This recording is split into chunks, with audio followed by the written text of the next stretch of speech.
My name's Jeff O'Keefe. I'm the executive director of Zen Peacemakers, and I am so happy we have my friend and teacher, Roshi Shinko PEREZ, back. I think this is the second time we've done this, Roshi, second or maybe third, I don't remember. But if it's the first time you're being exposed to Tara practice, I think you're really going to enjoy this. So, and to let everyone know, we are recording. So, and the recording will be available on the website next week once we get it processed. So I'm going to go ahead and mute myself. I'll pass the talking stick to my friend Roshi Shinko and continue to let people in the door, and we'll go ahead and get started. So thank you all again.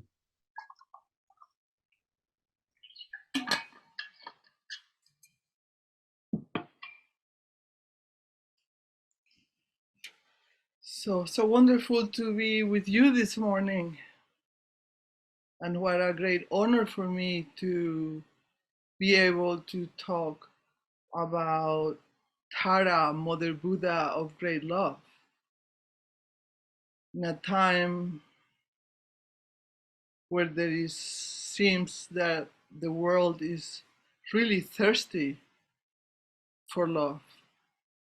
So it's a great honor that I could teach this.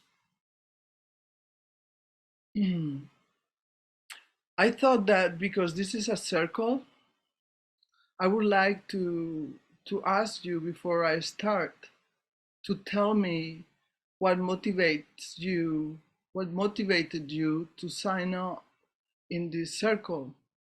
Doesn't need to be very long. It could be just 3 words, but it will really help me to connect my heart to your heart.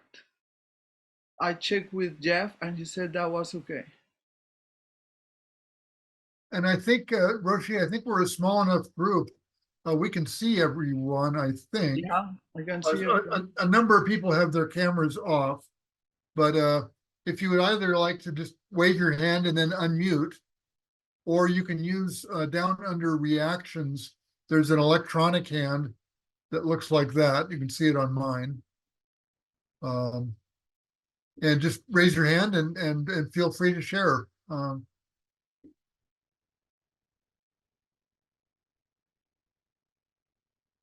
Or should we go around the circle? As you like, I do see that T-Joy raised her hand. Go ahead. Okay. My internet's not great, so hopefully y'all can hear me okay.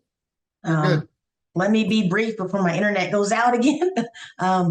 So the reason that I'm here is in my own healing journey. I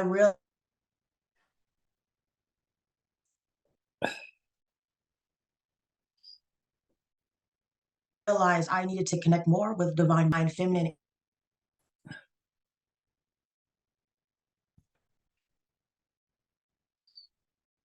energy within myself. Okay, hopefully did y'all hear what I just said? A little bit. I think the important words I heard. Yeah. Yes, healing and connecting with the divine feminine energy, which is needed. I need it for my own healing journey. So that's in short why I'm here. Thank you. Thank you.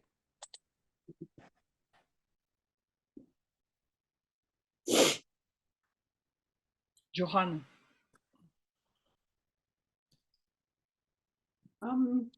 I feel just an enormous need for the support of Tara, and I've been following. I'm part of Roshi Shinko's Spanish group mostly in Spain, but I just feel a strong need for the support I can get from the Tara practice and from Tara herself, and from Roshi Shinko in these times that are so difficult. Thank you.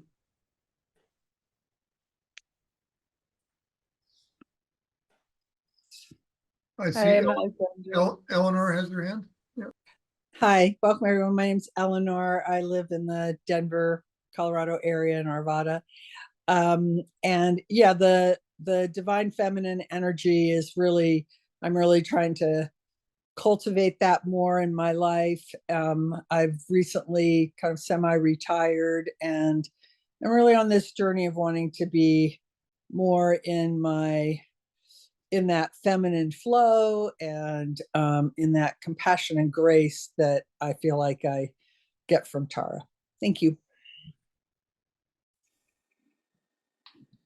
Eddie Lee. Yeah, I appreciate this opportunity because I really feel like this is a way to connect to the divine and the peace and to help radiate that throughout the consciousness of the world. Maybe this is a way to try to settle things down and bring things more in unity. Thank you. And I think, Alexandra, you have your virtual hand up, although I don't see you. Yeah, I'm gonna keep my video off because I'm on my phone and I don't want to have to like hold it the whole time. But yeah, I just kind of stumbled upon this group, I think through a Google ad, and I really like what's happening around the like witnessing principles. And I've been doing a practice called a Duni for like several years with friends, and it's based on the Tantra yogic traditions, and we're calling in like a lot of the different deities through mantras. And but I've never really interacted with Tara, or maybe I have in a different name and haven't known it. So I'm really interested to just see what this is all about. Thank you.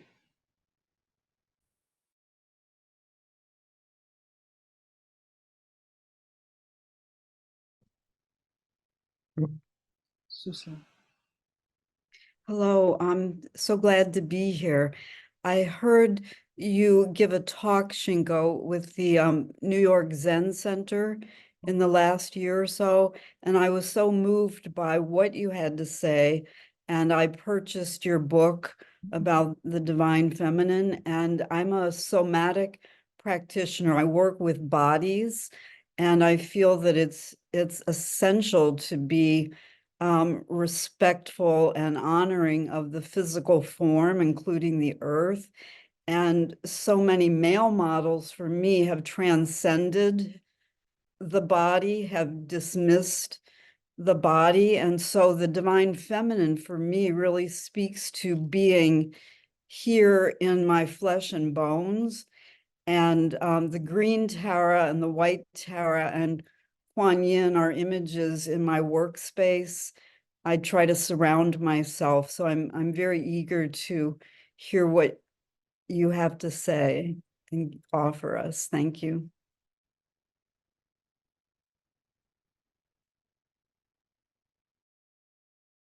Roshi, Michael Gump has his electronic hand up. Oh, great. Good morning, everybody. Good morning, Roshi. I'm here to try to help my mind to heal.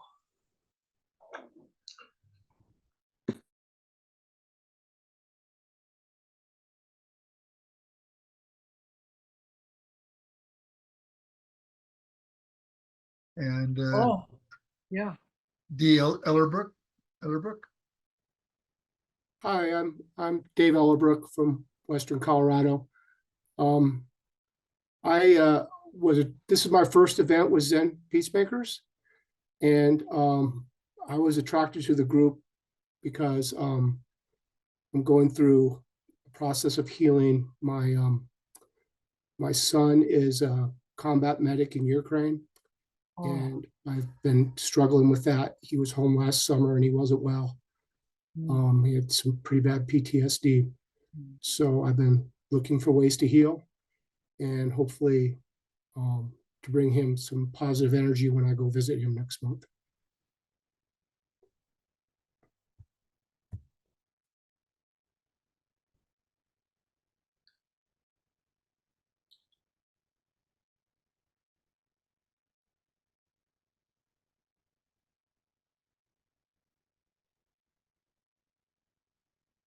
Eileen?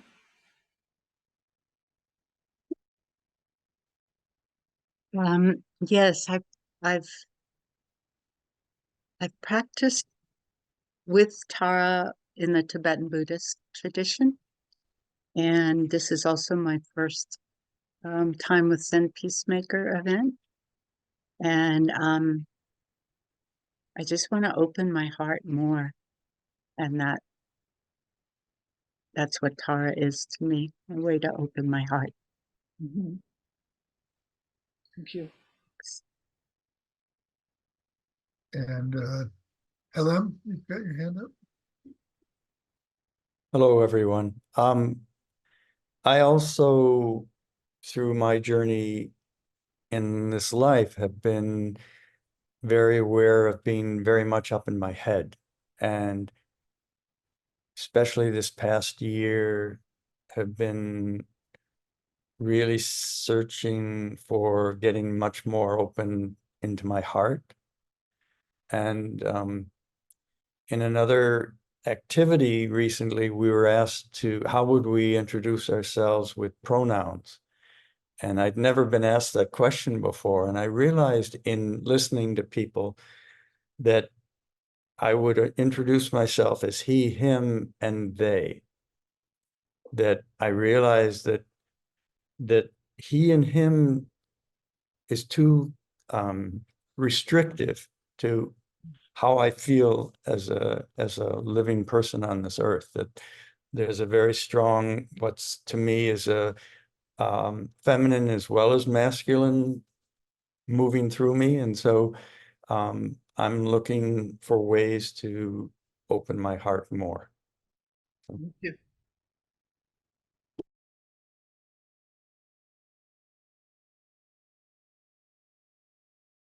Rain?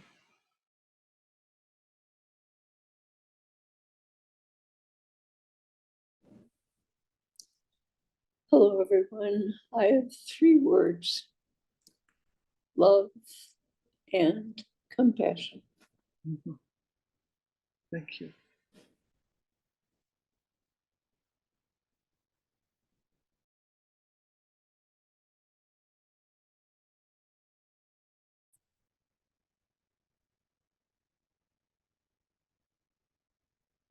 Oh, Marita. Thank you. Good morning, everyone, or hello, wherever you are.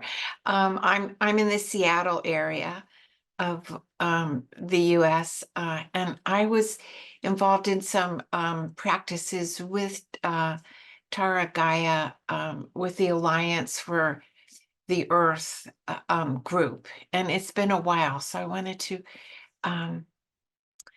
come back to her. Mm.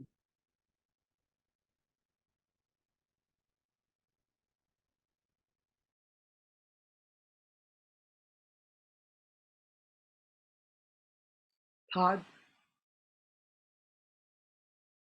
Hi, I'm Todd from Loveland, Colorado, and I really love doing these practices with Tara and Kuan Yin, and I just have an instinct that this is where I need to be. This is what I need to do.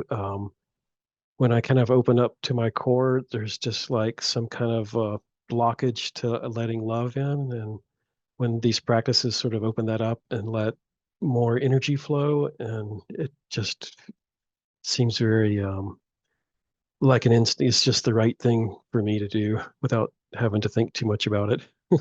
Thank you all.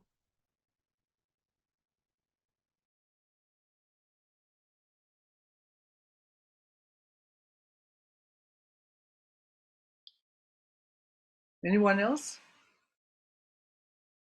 Michelle Guthrie, you have your hand? I don't see. Hi, I'm Michelle, and I'm in Portland, Oregon. I'm very honored to join you in your practice today with Tara. I'm a long time yogi and practicer of Sri Vidya.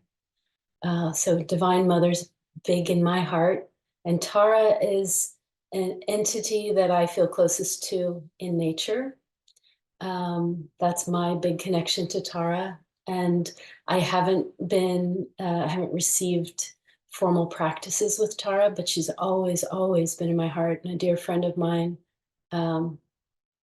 introduced me to this group. This is my first time practicing here with you all. So thank you.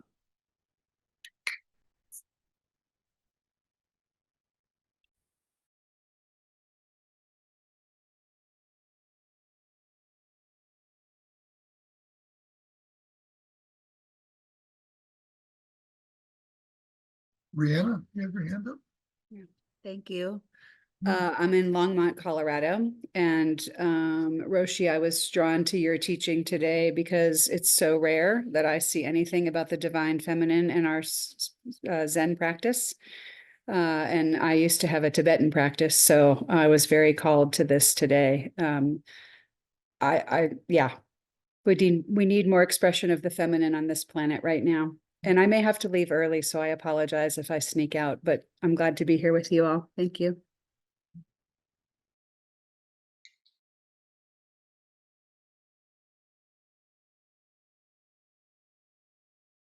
Anyone else had difficulties watching all the squares?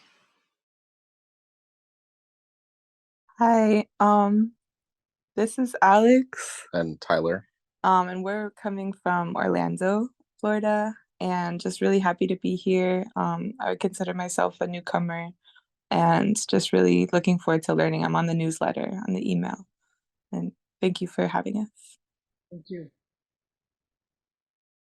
And Roshi, WPB has raised their hand.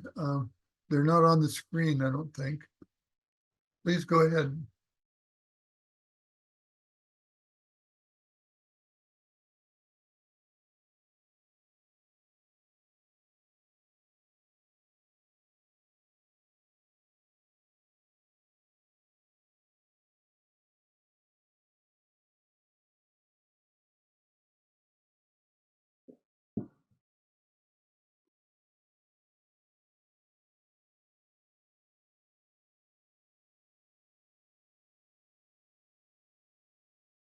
Do you think we're ready to start then? Yeah. Well, I really appreciate that you guys introduce yourself to me, say something about you, because I feel a lot more connected with the group. I don't mind if I'm seeing myself little and I see more of the group. Yeah, I like to look at you. And since you introduced yourself to me, I want to introduce myself to you. And I want to, let you know that I call her the sacred feminine. The sacred feminine is everything in my life. And I feel very honored that I could talk about her. Very humble too, to be able to talk about her, because she means everything to me. She certainly guides my life. She manifests herself in my dreams. She gives me direction in my life. And she hears my cries. She hears my everything, my fears, my torments, my shortcomings. And also she hears my longings. And it seems that she's just a treasure that can listen to me. Anything I say, I can say anything to her, to this mother that I call Tara. And she hears everything without any judgment whatsoever. She can take everything in, and she helps. And she helps in ways that sometimes are subtle, and some ways I have to tell you they are not that subtle. And because I am very concerned about the situation of our planet and about all beings in our planet, you know, not just human, but also the animal realm, and even in the realm of things. I find that this is for me the best way of activism, to remember people who we are in our deepest essence. And I've written 2 books, one in English, that was the first book that I wrote about my journey and my first encounters with the sacred feminine when I was 5.5 years old.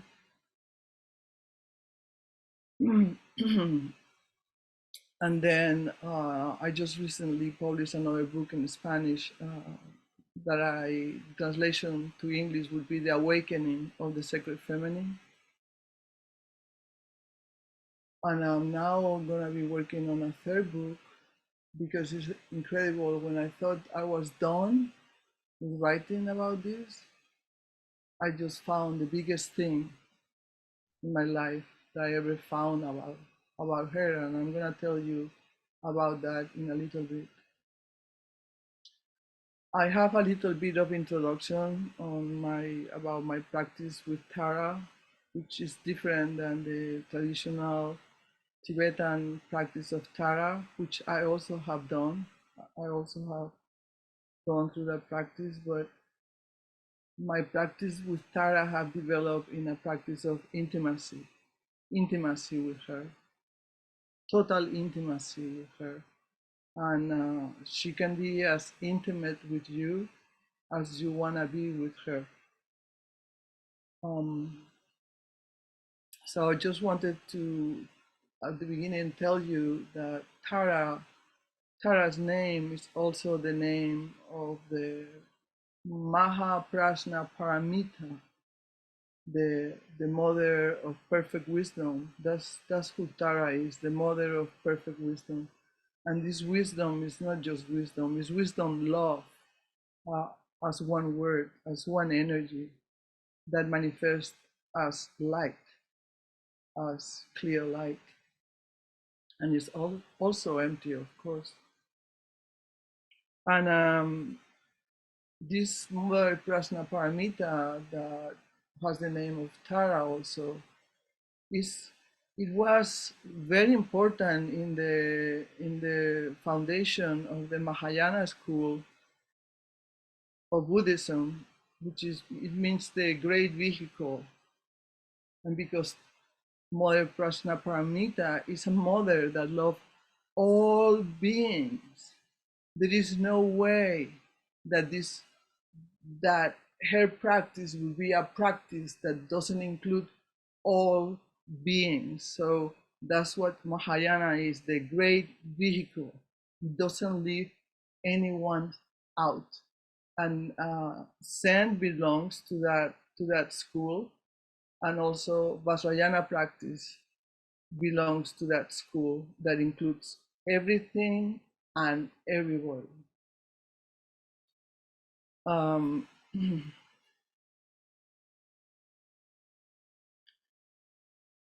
I recently have been reading the book by Lex Hickson, Mother of the Buddhas, Meditations on the Prajna Paramita Sutra. And that's what I said, that after writing 2 books about the sacred feminine, now I encountered the biggest how you call gold chip that I ever encountered, and this is gonna motivate me to write the 3rd book. Just explaining, putting in plain English, in plain language, what the message of the Prajna Paramita Sutra is. It's a sutra of love. It's the sutra that the ancient prehistoric mother, when time in before history, where we humans didn't know how to survive. We saw everything as the mother, a beneficial mother that help us, that guide us, that give us insights in how to survive as the first humans. And then with the development of the first civilizations and the proliferations of weapons and all of that, the mother passed on the ground and patriarchy took over and the mother has been denigrated. But at this time, again, where the planet is suffering so much that many humans just have to distract themselves with something, because to be there bearing witness to what's going on in the planet is so painful that many humans find a way to distract themselves in any possible way from staying present of what's happening. But so it's a wonderful time for this mother to come back, and I feel that this is her guidance in our life can really give us the wisdom that we need to survive the times that are coming ahead and that we are going through already. So much cruelty in the world. So her practice becomes to me like a pillar of sanity. It's a pillar of sanity where I can hold with my two hands and my two legs and embrace completely. And she is there, always giving guidance. And I found that she is a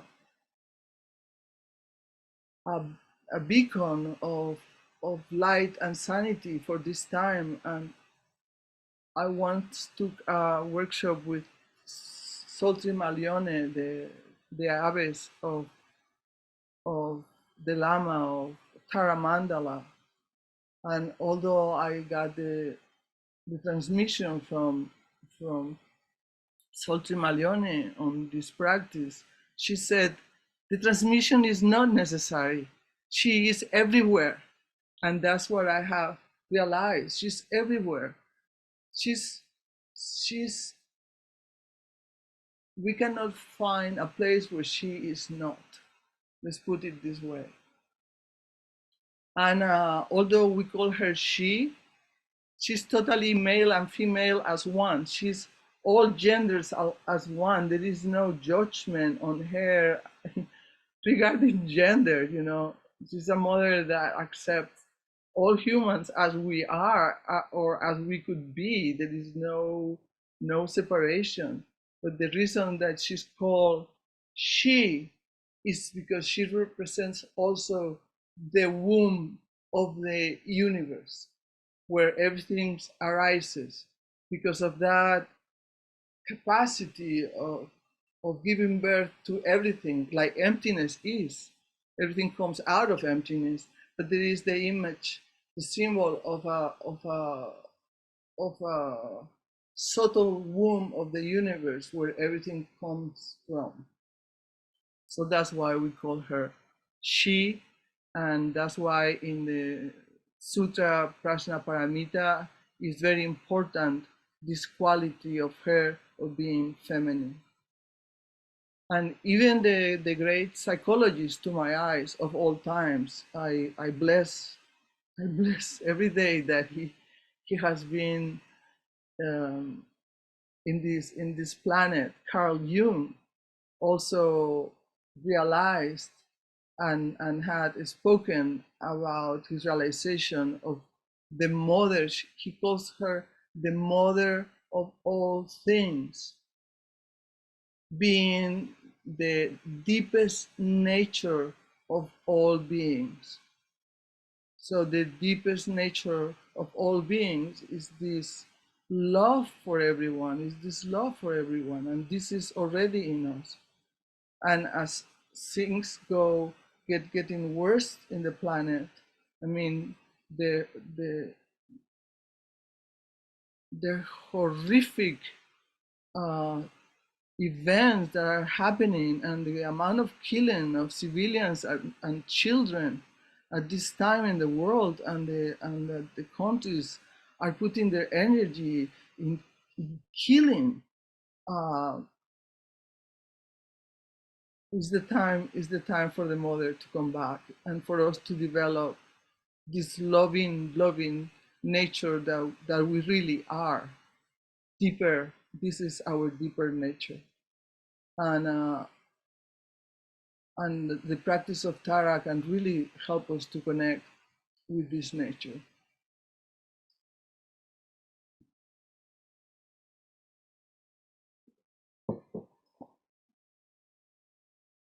So I didn't finish telling you about this book, Mother of the Buddhas, Meditation on the Prajnaparamita Sutra by Lex Hixon, because I wanted to tell you about this because Lex Hixon happened to be a successor of our beloved Bernie Glassman.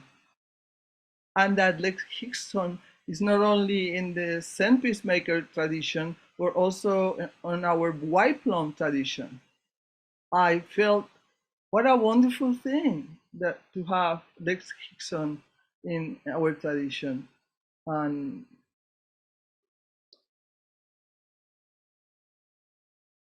And I want you to get more acquainted, although I'm sure you are, of the great wisdom love that Tara and Mother Prajnaparamita represent. I found in the book of Lex Hixon, the mystic hymn to the Wisdom Mother. This is part of the Prajnaparamita Sutra. Also, the Heart Sutra is part of the Paramita Sutra, but it's only a small section of the Prajnaparamita Sutra. But founding this mystic hymn to the Wisdom Mother was really, I don't know, I told you, it was like finding diamonds or gold or incredible treasures that were our legacy. And I only found about now, but now it's okay. So I have a short version of this hymn to the Mystic Mother, and this mystic hymn, I made a shorter version. The longer version is more complicated and it would need to have more explanation, but the short version is easy to understand. And I had asked Roshi if he can put it on the screen now, and we can read it together. I usually start my practice with this reading this hymn to the Mystic Mother.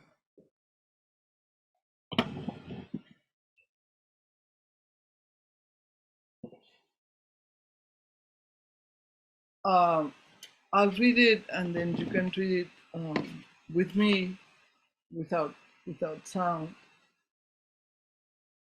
In the hymn is Shariputra, one of the closest disciples to the Buddha, who sings this hymn to the Buddha about the Wisdom Mother. So I found that this is very relevant, the importance of this very enlightened man agreeing on this. But you'll see. Shariputra, I sing this spontaneous hymn of light to praise Mother Prajnaparamita. She is worthy of infinite praise. She is utterly unstained, because nothing in this insubstantial world can possibly stain her. She is an ever-flowing fountain of incomparable light, and from every conscious being on every plane, she removed the faintest trace of illusory darkness. I can testify, for every word is said here I had experienced while doing her practice. In her alone can we find true refuge. Sublime and excellent are her revelations through all persons of wisdom. She inspires and guides us to seek the safety and certainty of the bright wings of enlightenment. She pours forth her nectar of healing light to those who have made themselves appear blind. She provides the illumination through which all fear and despair can be utterly renounced. This is so important because when we get filled up with negativity, we don't know it. So we keep getting attached to more of that negativity. But getting in touch with the mother and receiving her wisdom, light, and love, it's very easy to renounce to negativity in the form of fear and despair or whatever form it manifests. Continue. She is perfect wisdom, which never comes into being and therefore never goes out of being. She is known as the Great Mother by those spiritually mature beings who dedicate their mind streams to the liberation and full enlightenment of all that lives. Of all that lives. She is not marked by fundamental characteristics. This absence of characteristics is her transcendent mystic motherhood, the radiant blackness of her womb. She lovingly protects vulnerable conscious beings who cannot protect themselves, gradually generating in them unshakable fearlessness and diamond confidence. Even the most vulnerable beings, through her practice, can develop unshakable fearlessness and diamond confidence. She is the perfect antidote to the poisonous view which affirms the cycle of birth and death to be a substantial reality. She is the perfect wisdom who gives birthless birth to all Buddhas. And through these sublime awakened ones, it is Mother Prajnaparamita alone who turns the wheel of true teaching. And Lord Buddha replies, precisely so, beloved Shariputra.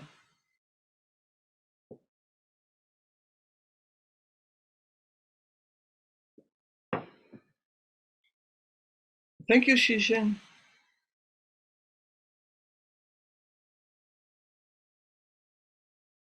So one day we can maybe discuss the larger version. It's more complicated, but it's very important. It's extremely important.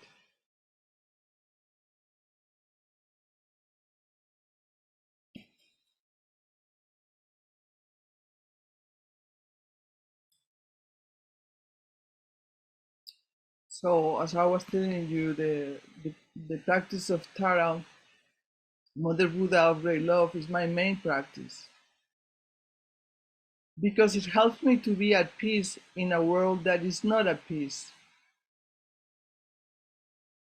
And it helps me to take action in the world from a place of love and peace.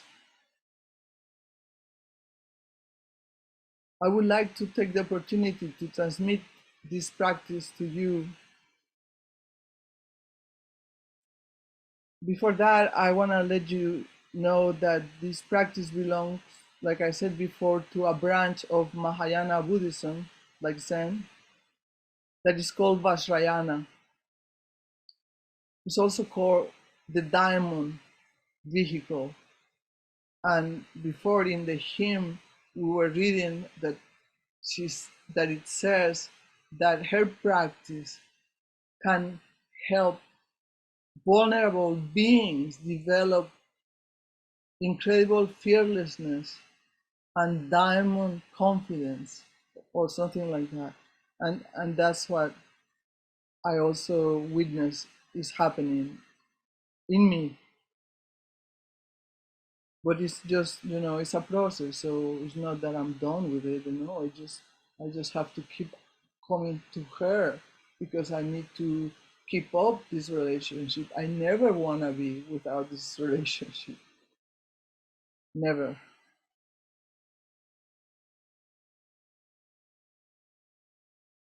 The foundation of this practice, like in Zen practice, is also emptiness. But in Tara practice, we visualize emptiness in the form of Tara,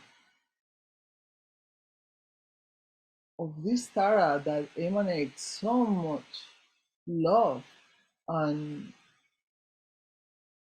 wisdom and light that you have to do it to feel it on your own. You know, if I say it, it's just my words. But when you are committed to the practice, and you do it every day, you start feeling this on your own, and you feel like you want to continue developing this relationship.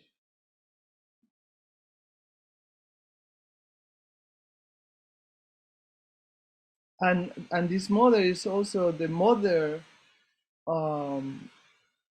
the supreme activist mother, or the mother of supreme activism. She's always ready to help her children when they ask for help from the heart.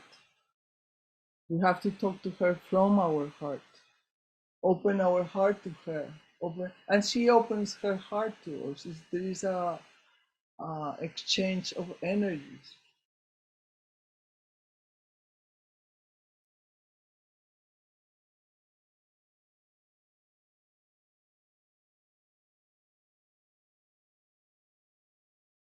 In order to advertise this circle, I wrote, the deep experience of emptiness is unconditional love. When we visualize emptiness as the Mother Buddha of great wisdom love, this visualization opens up our hearts to the experience of the unconditional love that abides in the universe and in us. Buddhist author and psychotherapist John Welwood wrote that the deepest wounds in all human beings are wounds of the heart that occur when as children we didn't feel that we were loved unconditionally. The practice of Tara can heal those places in us which are still in need of receiving unconditional love. Yeah, I have done a lot of different practices to heal myself, to heal my inner children.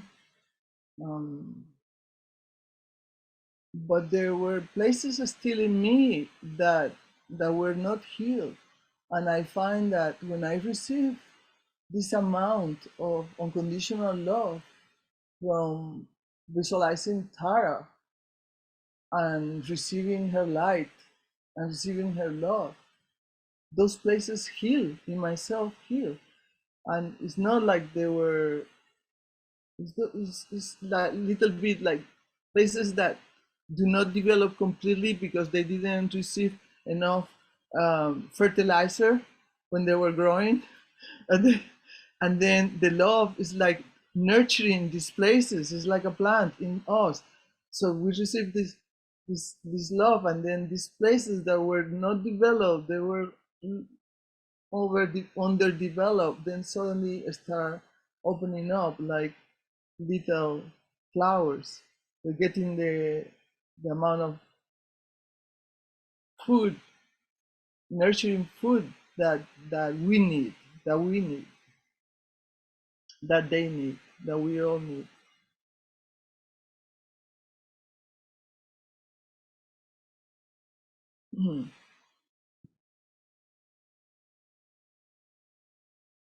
When we visualize Tara, and sometimes I raise my face and look forward, it's because I have her right there.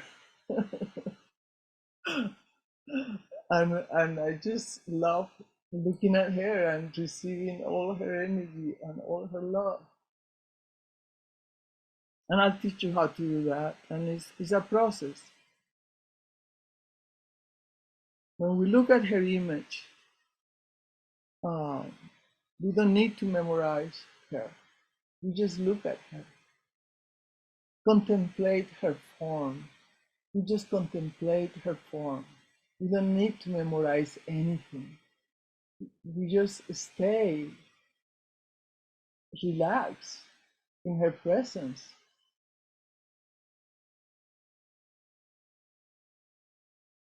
And then little by little, we start to remember who we are in our deepest nature.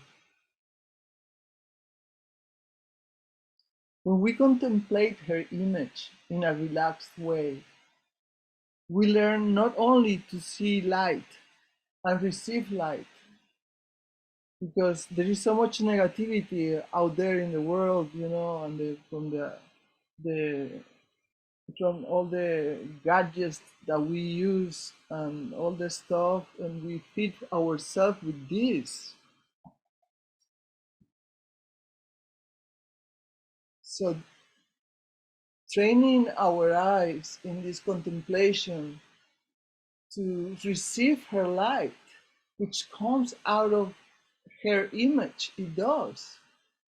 We are getting used to receiving this light, accepting this light, filling our body, filling up our body with this light, opening up our body, our organs, ourselves to receive this light, to receive this love. And of course, our body loves it. Our body loves it.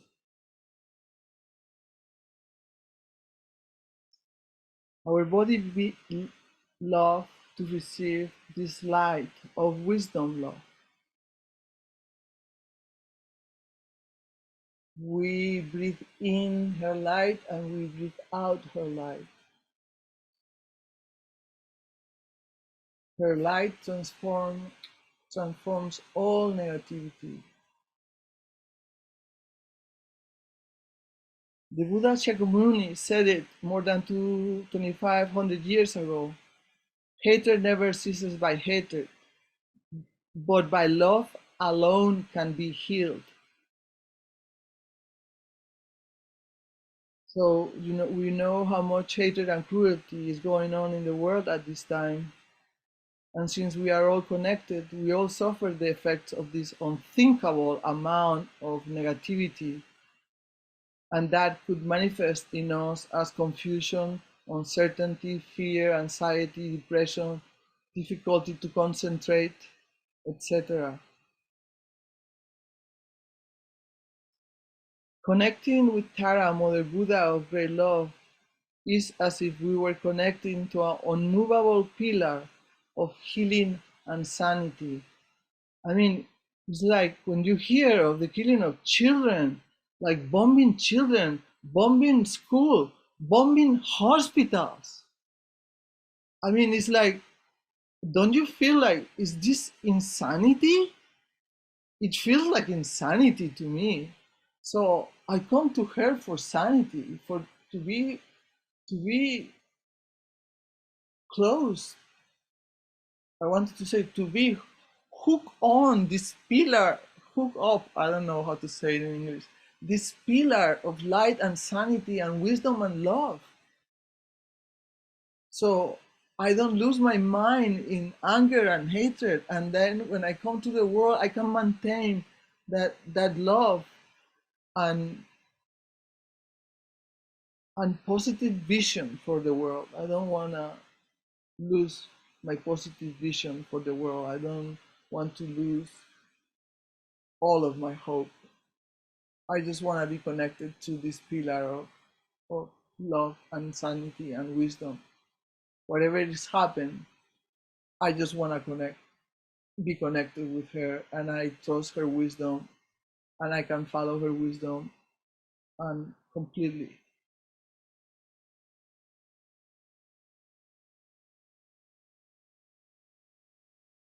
And now we connect with Tara by reciting her mantra. Her mantra is a gateway of connection with her.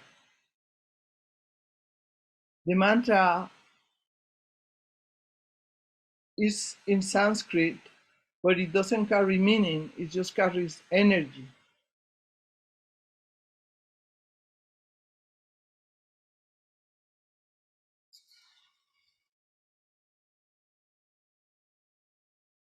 Before I do the practice, like I said, I first recite the hymn, which we already recited. Then I have the picture of Tara in front of me, like now, I have her tanka in front of me, and the pictures that we're gonna put to do the practice. Roshi, can you put her picture up?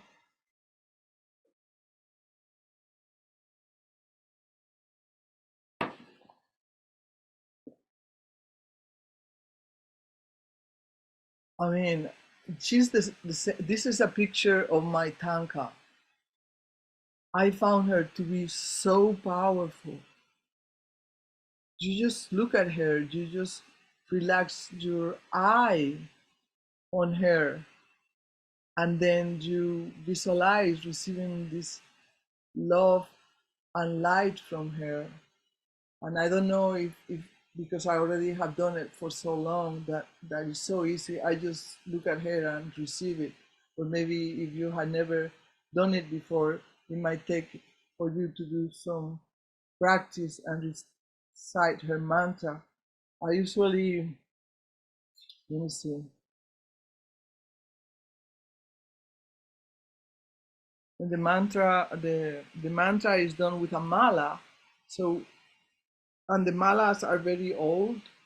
The first mala I was reading was found in South Africa. It was like 70,000 BCE. This is very old, and they are sacred instruments that they keep the mind concentrated, and we don't lose.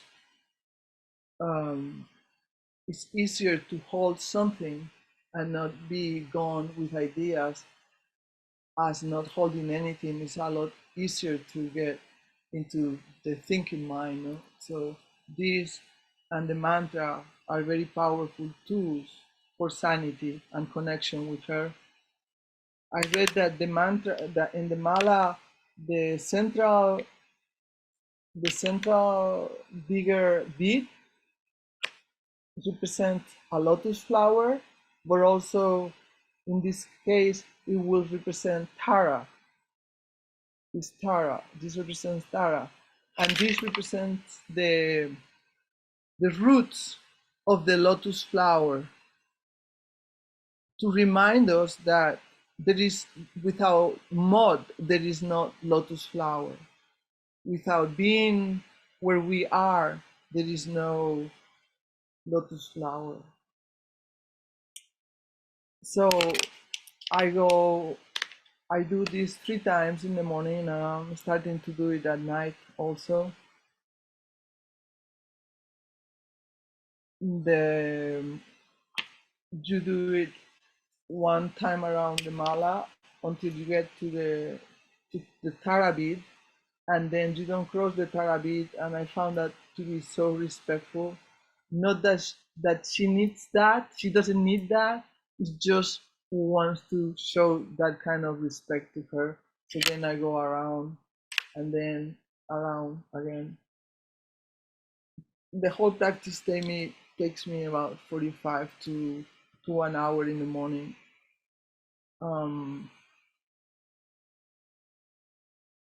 Let me see, how are we doing in time? We have until 11:30, right? Yes. So that's what I do. So now we have, I do not chant the mantra, I recite it. I'll recite it 1 time for you, and that's how you can do it at home, reciting it. Om Tare Ture Sarva Papam Gate Gate Svaha. Om Tare Ture Sarva Papam Gate Gate Svaha. Om Tare Ture Sarva Papam Gate Gate Svaha. Om Tare Ture Sarva Papam Gate Gate Svaha. Om Tare Ture Sarva Papam Gate Gate Svaha. Om Tare Ture Sarva Papam Gate Gate Svaha. And like that, twice around. And today we are gonna do it with music, just because this is the sample session. We can do it with music, and with music is very joyful, but I just recited. And we are gonna, the music has the mantra one time around, but we'll stop after we chant the mantra, and this is the time that we're gonna stop. I want you guys to contemplate her, simply looking at her beauty. She's giving us everything. That hand over her right knee is the hand that is in the mudra of dana, of giving everything. She gives us everything. Usually has one leg over the lotus flower. This one doesn't, but it's okay. Which means that she's always ready to step and help whoever needs help. And her left hand is in the protection mudra. She is very protective of all her children, and especially, of course, to all the children, but the ones that are connected with her, then they will be more able to receive their protection as somebody that just in a different mind state that is not possible to reach. So ready for the music, Roshi?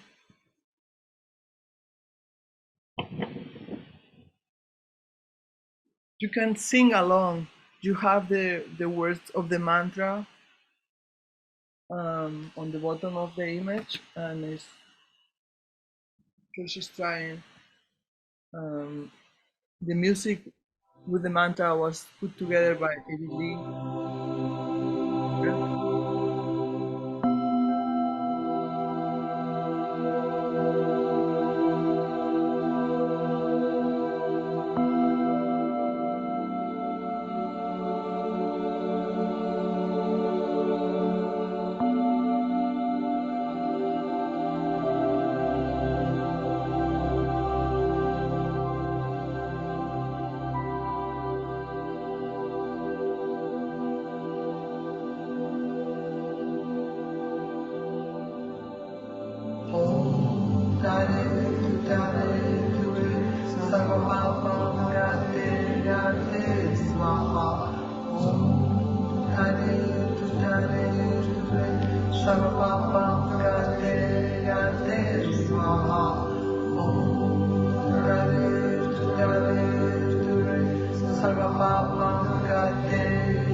Swaha.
So after I do 2 rounds of the mala, I stop the recitation and then I stay just contemplating her.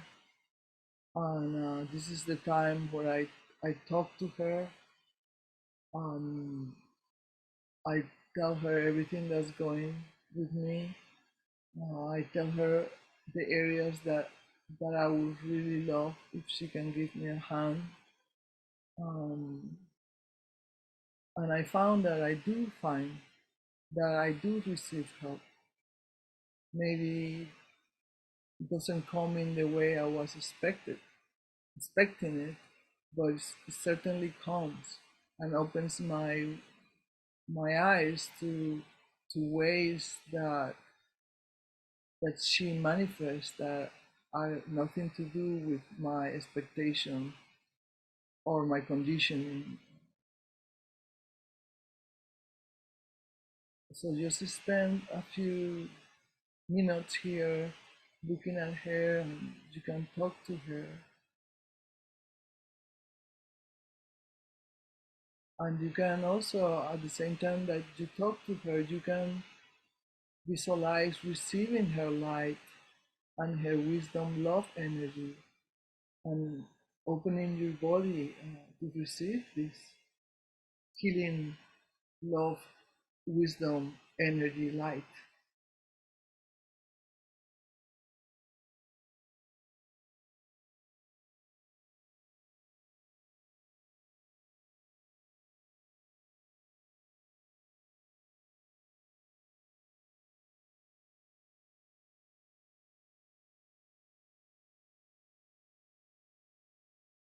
You can breathe this light. You can breathe the light into our organs.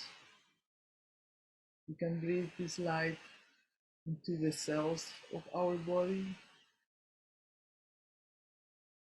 We can open all of our body to receive this wisdom, love, light.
Then when I feel that I have filled up my body with this wisdom, love, light energy, I do the third round to the mala and the mantra, but I always keep my eyes on her. The whole time of the practice, I keep my eyes on her. And then at the end, to end the practice, sometimes I like to recite the hymn to the Mystic Mother again, or because I love it so much, I want to really learn it by memory. I want to carry that in my heart all the time.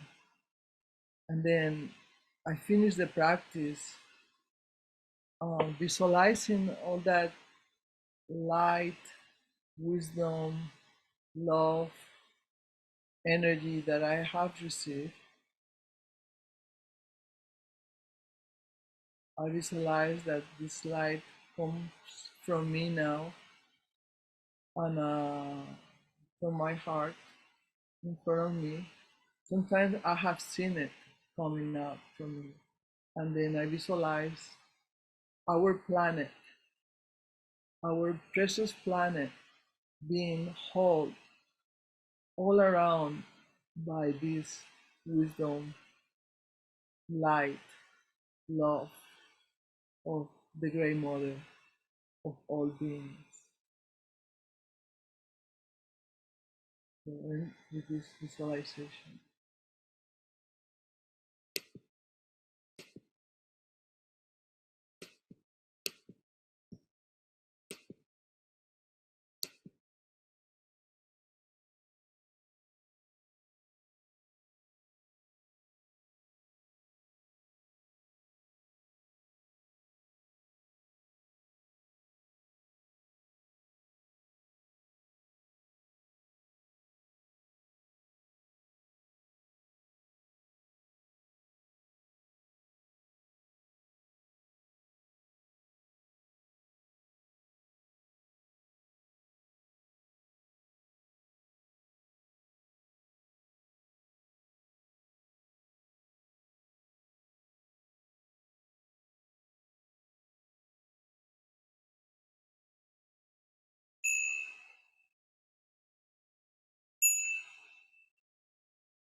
Roshi, would you like to bring the image down so I can see, we can see each other again?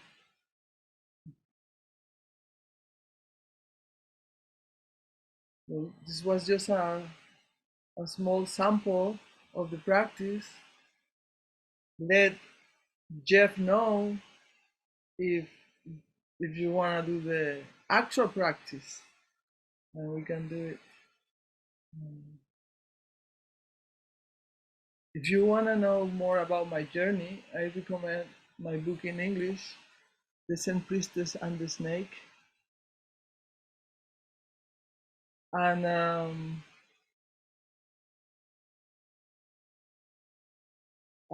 I'm just leaving these minutes at the end for you, if you want to share something. How did you experience the practice? Yeah, it's open.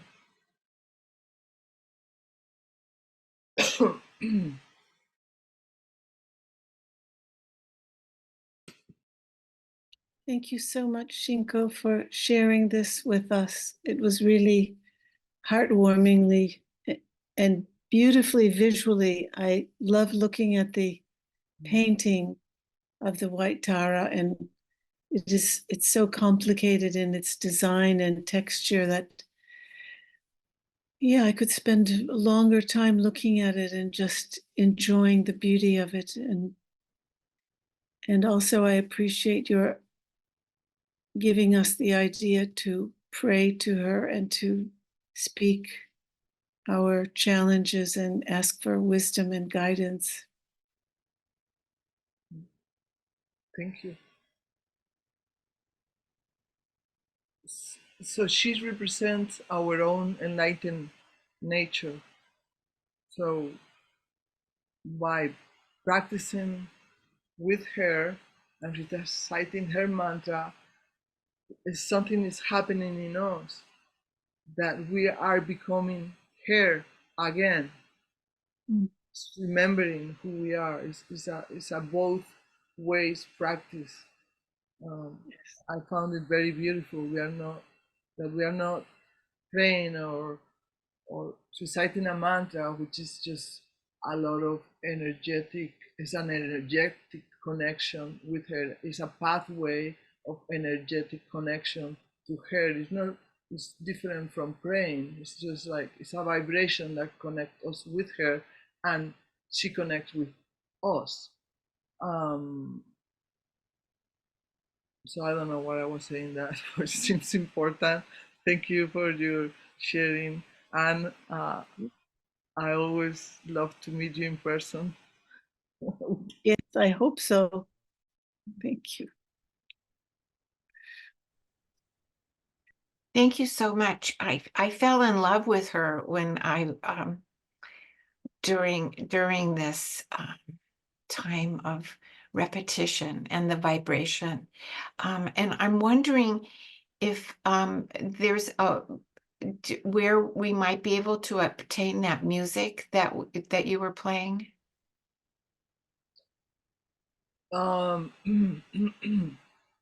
Eddie Lee is here, right? Or he left? I don't know. Oh, here you are in this corner. That's okay, right? They can play it. It's not, doesn't have rights.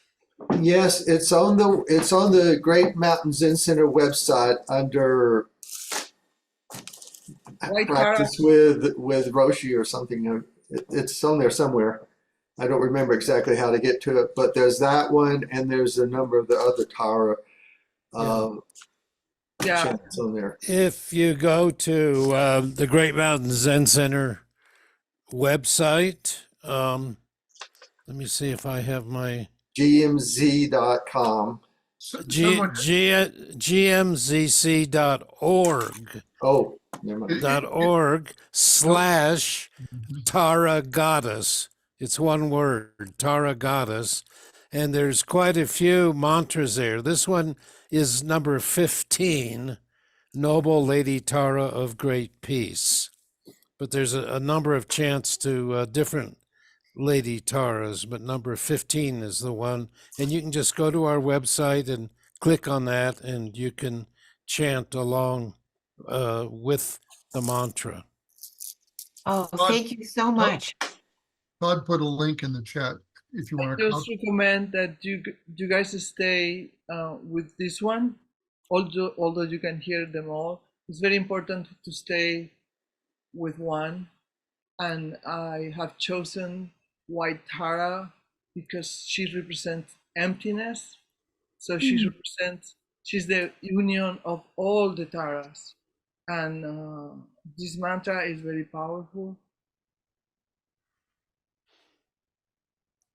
And like Anne was saying, that was the other thing I wanted to comment on. Although she seems like there is a lot of stuff going on around her, I have felt that the person that paints this Tara practice Tara, and out of their love, they made it so beautiful and so ornate.